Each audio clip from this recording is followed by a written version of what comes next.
네, 내년 총선의 최대 화두로 세대 교체가 떠오르고 있죠. 각 당 역시 2030 세대 정치 참여 확대에 부쩍 신경을 쓰고 있습니다. 젊은 층 표심 잡기 차원도 있겠으나 무엇보다 2030 세대를 대표할 국회의원이 턱없이 부족한 탓이 큽니다.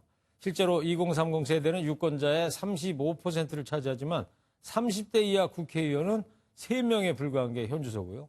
그래서인지 20대 국회 청년 입법 성적표는 처참한 수준입니다. 21대 국회가 제대로 청년을 대변할 수 있는 방안을 조창훈, 김도영 기자가 알아봤습니다.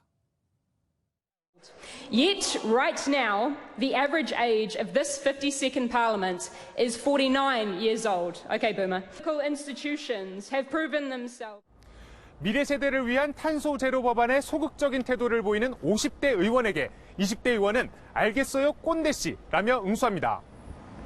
특정 법안의 필요성에 대한 세대 간 인식 차이를 보여주는 대목인데요.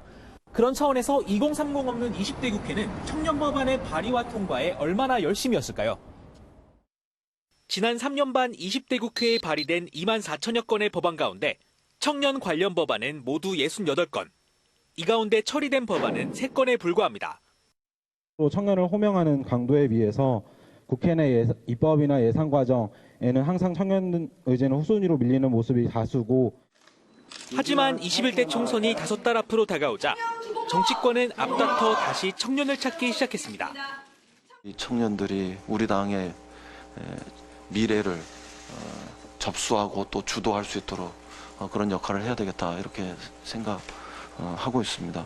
청년들이 당당하게 일어설 수 있도록 어떻게 뒷받침할 것인지 치열하게 고민해야 한다고 생각합니다. 여야가 앞다퉈 청년 전략공천이나 권역별 비례제, 그리고 가산점 등의 의견을 제시하면서 오는 21대 국회에선 보다 많은 2030 의원들을 만날 수 있을 거란 기대감이 높아지고 있습니다. 하지만 이들이 국회에서 청년을 제대로 대변하고 성공적으로 자리 잡기 위해선 아직 갈 길이 멀다는 전망이 우세합니다. 그 이후로 먼저 청년 정치인 길을 걸었던 선배들은 현실적 어려움으로 재정을 꼽습니다.